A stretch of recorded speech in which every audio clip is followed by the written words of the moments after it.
I get asked frequently, especially with COVID going on, how to quickly start a garden. How do we start growing our own food? I'm Justin Hitt from Prosperity Homestead. Whether you live in an urban space, suburban space, or even a city, there are chances that you've noticed with COVID that the grocery store shelves are not as full as you might like them to be, or they have been in the past. You might also notice that a lot of vegetables, they don't look as appealing as they have in the past. Maybe the row is a little bit more narrow. More things are going on sale. A lot of the fruit and vegetables are not looking all that good. And even when you taste them, we got a watermelon recently that just tasted like water. I think they left the melon behind. But my point being is that I'm getting asked questions about how do we quickly start a garden, and I'm going to share with you a simple set of instructions. Like, you don't even need pictures, don't need a video for this. I'm going to give you a simple set of instructions to get started quickly. And I'll be sharing some of my secret preps that a lot of folks have been using lately. Now, again, if you're starting a garden right now in July, it's kind of a little late for a lot of things. So I'm going to share a step-by-step approach that includes how to address that. So number one step is to figure out who are your local farmers who are selling at the local farmers market who already have a garden in place. So they're going to have what's called a market garden in place. It's going to have vegetables. It's going to have your starches like potatoes or your corns, depending on your climate. Could be cassavas. Could be Jerusalem artichoke. But they're going to already have this stuff planted in the ground. Now, you're going to find these individuals, but they could have the same environmental conditions that cause their crops not to come in. They could have the same rain. Here in Martinsville, we've had quite a bit of rain, flood conditions several times. The rivers are overflowing. We've had then extreme heat afterwards. So the water beats down the crop, and then the heat burns out the crop. So you want to figure out who the farmers are and your local farmers who are bringing goods direct to market. Now, why is a local farmer so important? First off, it hedges your garden. So I'm going to show you how to make a garden, and it's possible nothing grows. If you haven't already got a garden and you don't already have the skills to garden, then a brand new garden is nice, but it may not grow as abundant as you'd want it to grow in order to feed your family. So we want to have multiple sources. So we want to have the grocery store. We want to have the local farmers. We want to have our own food growing in our yard. The nutrition of your own food in your yard is what's best. It's going to be great quality food. It's going to be very fresh to table. Your local farmer is going to have it be next, and you can find local groceries, little small groceries. You want to look at your Asian grocery markets or your Hispanic grocery markets. Many of those work with local farmers to provide fresh produce. Culturally, Asians and Hispanics like fresher from the field food rather than food shipped from another country. Now, understand this, and I'm speaking from experience here. If someone knows that in China, the food they export is different than the food they eat locally, and they tell this to you, you might want to think twice about the food you're importing. If someone from Brazil or Venezuela tells you the food they export is different than the food they eat. Actually, in Venezuela, they don't get to eat any food locally. They export beef and they export some vegetables, and the locals don't even get to have any of it because it's a socialist country. But I digress. My point being is there's always been a cultural preference among most people to eat food that's organic, that's locally grown, and that they have some idea and concept that the food was grown in a holistic way, meaning the food wasn't sprayed with chemicals and pesticides. It didn't sit in a truck for 30 days. It hasn't been flash frozen and defrosted several times before it gets to market. Hasn't sat in a warehouse somewhere being pumped with gases so that the unripened fruit that was picked from the tree could ripen up before it gets to the market. None of that's happened. It was literally picked right off the tree. That's why there's still apple festivals, and that's why there's still events where you can go and enjoy fresh quality food. Now, if you don't already know the sources for fresh quality food, and you're concerned because of COVID not being able to gather at like an Apple Festa or something like that, you can at least know who is producing these and buy direct from the farm. When you buy direct from the farmer gets more of the revenue, and more of that revenue gets reinvested in the community. It gets reinvested in additional food. it gets reinvested in additional crops. If I have the choice between buying straw from a local farmer or buying straw from Lowe's, I'd rather buy it from the local farmer because I'm going to get the same quality or better straw for most of the time the same price. But the thing is, if you want to grow a garden, you want to feed your family, you start with the farmer because the farmer knows what they're doing. They've already got the crop in the ground. Now, if you have to go to the grocery store, you want to look for fresh quality produce. And you can also buy dry goods there. So you're not going to be able to buy a 20-pound bag of rice from a local farmer.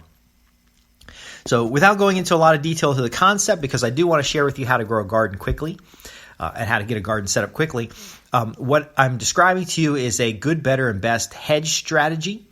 The best place to get a large number of calories in dried goods would be the grocery store. The worst place would be your yard. The best place to get high quality produce would be your yard, and the worst place would be the grocery store. So we could draw that out in a matrix some other time. My point being is your garden may not go as good as you'd like it to the first time. In fact, I've been gardening for years, and this year I set up collard greens, kale. A lot of your leafy green vegetables are easy to grow, and they're fast to the table. So I planted those. I planted a bunch of marigolds to ward off the deer, and I planted tomatoes and peppers and eggplants, and had a pretty good garden going. In fact, I had a chance to take a few pictures of it. And then the fence I had around it turned out was ineffective. And a deer jumped over the fence. Evidently, several deer jumped over the fence, and they ate the entire garden, ate everything that I had. Now, of course, you could always be in a position to harvest the deer later, but I would like to have had salad greens and greens then, not later. So my point being is that I'm going to share with you a method to get a garden together quick and easy, but it is quite possible that the weather, that the heat, that your kid forgetting to go outside and water the plants, or watering the plant starts, or deer, or the fact is that most people are disconnected with how long it takes to go from seed to plant, or especially edible plant. All those things could get in the way, but don't be discouraged. Here's a simple method. First off, you're going to go out to your lawn, and you're going to go out to an area that you know gets good regular sun. You're going to take a shovel, and you're going to turn over the sod. So you're going to basically dig about 3 or 4 inches down in the ground. You take a shovel, you dig your perimeter, and then you start digging out rows and turn them over. You don't need a tiller. You don't need somebody to come in and dig it up for you. Well, you can get a laborer to dig it up for you. But my point being is you simply turn over the sod. Now, if you have a broad fork or you have a means to double dig, then that's better. But good enough is just turning the sod over. Then you're going to go through your house and get all your cardboard, all your newspapers, all your paper material that would rot down quickly, and you're going to layer that over top of the area you just turned over.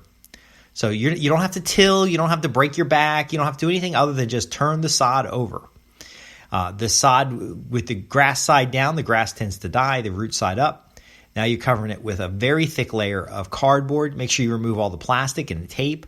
If you have any glossy paper, you don't want to use that either. I use the same method for setting up mulched beds around my rental properties because it makes a great weed barrier that has zero cost, and after a few years, just basically absorbed into the soil. So you're going to make your thick layer of paper goods. On top of that layer, you're going to throw some kind of compost. It's very easy to make compost in just 90 days. That's called the Berkeley method. But if you can just get some compost from somewhere, it doesn't matter where you get it from. It could be that old pile of leaves that is finally rotted down. You simply take a rake off the top, dry material. You'll find soil, loamy soil below. You're going to put a layer of that, a couple inches thick, over top of the cardboard, over top of the paper. Then you're going to get yourself a couple bales of straw. Now, the things that I'm saying here, compost and straw and newspaper and cardboard and those types of things, get them all together in advance so that you can do this in a quick hour or so. So you're going to lay down, first is the cardboard and newspaper. Wet it down really good. Then you're going to layer some compost over that. An inch or two is just fine. Then you're going to layer straw over that. An inch or two is just fine. Then you might have leaves or green chopped up material. You want to make sure your green chopped up material has no seeds in it. What we're doing is called a lasagna bed garden. You're going to layer that green chopped up material over. It could be fresh grass clippings. Just make sure there are no seeds in it because we are only looking for just general biomass. When I was doing a bed like this, and I'll include some pictures and I guess in the show notes. When I was doing a bed like this, we actually mounded up a space, then put the cardboard over top of it, wet the cardboard, put the soil down, put some straw down. Then I put manure down, actually on top of that manure. Now the manure sometimes does have seeds in it. Then I put the straw down again, and then I put the compost down again. I kept doing that until I ran out of materials. At the end, you're going to have this nice thick layer of straw over the top.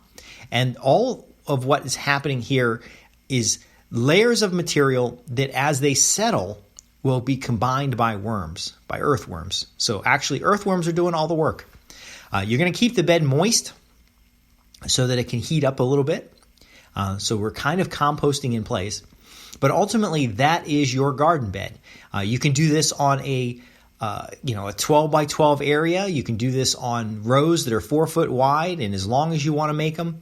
But you do this out in such a way that you can still access between the beds. We're going to make permanent raised beds. Each permanent raised bed is 3 to 4 feet wide. It's called a double reach bed. This is the most optimal way to get the bed going, but you're never going to walk on these beds because one thing you probably don't have is a tiller. And tillage actually destroys soil microbes and the soil structure. These beds, we're building soil structure and we're encouraging a microbial activity that is going to help us have maximum nutritional value from the plants we grow in it. Now you might be saying, oh my God, Justin, this sounds like a lot of work. And I said, yes, it is a lot of work at times. It'll be a lot of work the first couple times you do it, but you only have to do this once. The maintenance of these beds is to layer compost and straw. That's how you maintain these beds. You just keep layering compost and straw. Now, there's a woman named Ruth Strout who has a system that's just straw, and it works fine. But the system that I use is a permaculture style method that at the end of each season, you're just going to chop and drop your plants. You're going to, any plant that's now out of season and done producing, you're just simply going to use the clippers and clip it up and spread it over the bed. And then periodically, you're going to top dress it with compost, and you're going to have your own compost pile.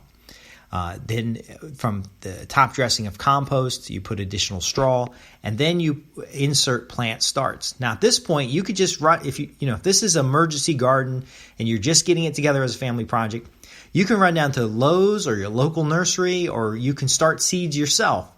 But at this point, once that bed is done and it's been wet down a few times, you're going to need to put plants in it because it will not take seed. You cannot just put a seed in this type of bed and get it to grow. And that's a good thing because this type of layered bed will usually never have any weeds. If it does have a weed, it comes out really easy and you just take it out, break it up, throw it on the surface. Now, as you're making these layers of organic material, the lowest layers are actually rotting down into the soil. And they're being interned in the soil with worms. So don't be alarmed if you have giant earthworms in there that look like little snakes. Those earthworms are actually working for you, transforming this organic material into high quality worm castings. You're going to be growing in the highest quality soil available. And because it's such high quality soil, we don't till it, we don't turn it over anymore.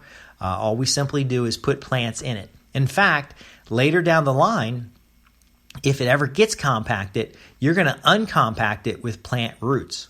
We're also never going to dig out plants. So at the end of the season, all the plant roots are stay in the soil. We're actually going to cut the plants off at the surface and then chop all their green material up and spread it over the entire bed. Now, if you have diseased plants, that's going to go into a compost pile and you're going to process it differently, but we can talk about that elsewhere. So you're saying, well, Justin, this doesn't sound like a quick garden. Well, it is a quick garden because you're going to go to Lowe's or a local big box store. You're going to go to your local farm supply store. You're going to go to a local nursery. Now, again, the good, better, and best. The good enough is just go to your local big box store. Go to a local Kmart. It doesn't really matter. If they got plants, that's good enough. Just get the plants. You're going to look for plants that have ready crops. You're going to look for plants with greens on them, collards, kale, those things. You're going to look for plants that are in good condition, but they're not flowering. They're not ready. They're not mature plants. They're young plants. Better is your local nursery.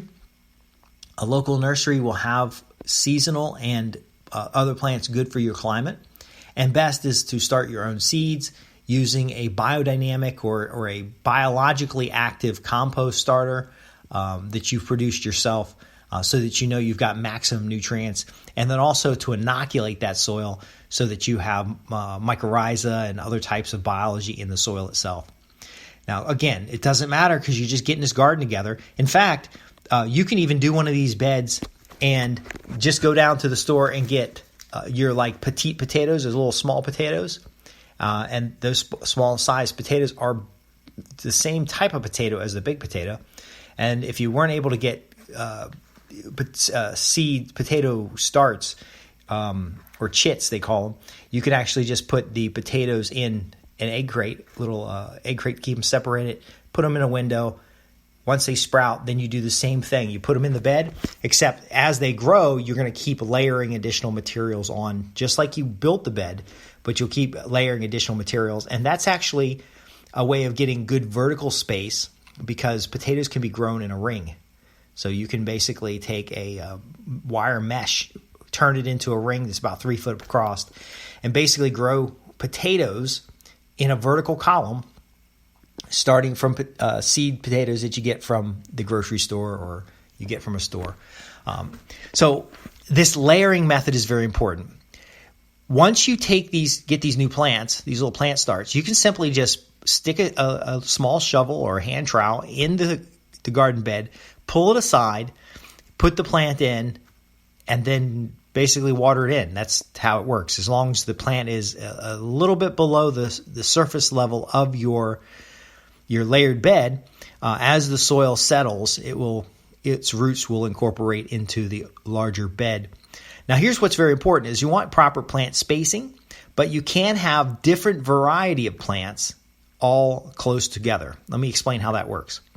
So in your plant spacing, you want the proper spacing of your tomato plants so that the tomato plants are far enough apart that they're not going to crowd each other. But in between your tomato plants, you can have other types of plants that are complementary to tomatoes. Now, I like to put tomatoes, beans, tomatoes, kind of alternate. So the tomatoes are properly spaced, the beans are properly spaced, but the two are staggered in between each other. And so when I put down collard greens and kale, for example, I literally separate the collards so a row of collards, separate it horizontally by the length of the trowel or the little hand shovel, and diagonally place another row of kale separated by the length of the trowel. And then again, have another row of collards and alternate. So you'll have collards, kale, all equal distance from each other. And it forms kind of a little matrix of plants. And their roots will intermingle, but they will stay mostly straight down because the plants they're competing for nutrients. So the plant roots will just kind of, if they get near each other, it's not going to hurt anything.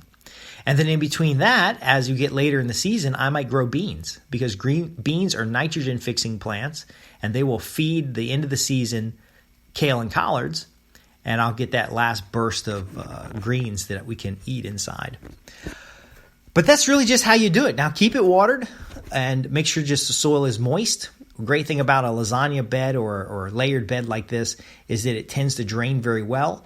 But it can get dried out until it's been established and matured. Your roots from the original plant starts aren't deep enough in the soil in order for them to really take up the moisture that's going to be trapped below the layers of mulch and compost and straw. So how do you get the roots deep into the soil? Well, when you water your bed initially, you're going to soak that water in pretty deep. You're just going to water it for 30 minutes, soak it in. Just imagine a long multi-hour rain shower. You're going to tighten that up a little bit by using a lot of water. You can also use a drip hose to keep the beds moist, but you want deep watering. Your first 10 or 15 waterings are going to be deep watering. It's going to get the plants in the ground. Now, once the plants are established and you start having some growth, so you have plants that are originally only like 6 inches tall and now they're like 2 feet tall, then you can slow down your watering because their roots are going to be down there pretty far. And you can just simply soak them down or soak the beds down, not the plants. You don't want to water the plants. You water the soil, but water the soil pretty good, pretty consistently every other day or so. Let the water soak into the ground, and that moisture will be established. Your bed will never be wet. It'll just simply be moist. And these long waterings will soak that water into the ground and allow those roots to get pretty deep. Once the roots are pretty deep, your garden's pretty much drought proof, and it can handle the hot temperatures. It can handle the heavy rains. One of the great things about a layered garden or a layered lasagna bed is that it can handle heavy rains. The heavy rains simply soak into the soil rather than splash on the dirt or anything like that happens with tillage. I know I covered a lot here. I'm Justin Hitt with Prosperity Homestead. With this method, you can be within 30 days to have edibles. Your greens are probably going to be the first thing to grow. You're going to start seeing your potatoes come out, and as you're mounding those potatoes, you'll probably have potatoes in 90 days or so. That's, again, why it's important to partner with your local farms and to be aware of what other places food is available. The good thing about food grown at home is that it is inflation protected. So while the food prices are going up at the market, and they probably are going up at the farmer's market as well, you can be invested in your yard and growing vegetables that have a fixed price. You're going to get some exercise and fresh air and vitamin D being out in the sun, working with these vegetables, but it really doesn't have to be hard work. The great thing about this type of lasagna bed is that as grass or weeds or anything comes up, you simply just pick those weeds, pinch them off. Now you're going to pull a weed out of the ground, okay? But it usually doesn't take much to just take out a piece of grass or something, break it up and throw it on the surface. And then when the heat comes, that material on the surface will dry out and just be mulch. But these beds do not need to be tilled in the future. They just simply need to be continuously layered as resources are available. And you can even layer them with grass clippings. The key to each layer is that each layer is pretty thin. You're not clumping up material. If you chop and drop a tomato plant that was 5 feet tall and it's done with tomatoes and you're chopping it all up, that 5-foot tomato plant would be spread over the entire length of your garden bed. And so it would actually, you could still see the straw underneath it, and it's just kind of spread out over the whole bed. These tiny layers become food for earthworms. They become food for the soil biology. And all that makes nutrients readily available to your plants, which then becomes food to you. I want to thank you for listening. If you have any questions about this or anything else, you can visit me at www.prosperityhomestead.org. The show notes will probably have some visuals, but you really don't need them. It's simply turn the sod over, put down newspaper or cardboard in a thick layer, water that in, compost, or whatever types of topsoil you've got that's free of seeds, straw, green material, and then just keep repeating straw, compost, straw, green material, compost, straw, green material, and then cap everything off with straw. Use plant starts because you're definitely not going to grow seeds in there, which is good because it'll be low weed and ultimately very, very low maintenance. Thanks for listening. I'm Justin Hitt with Prosperity Homestead.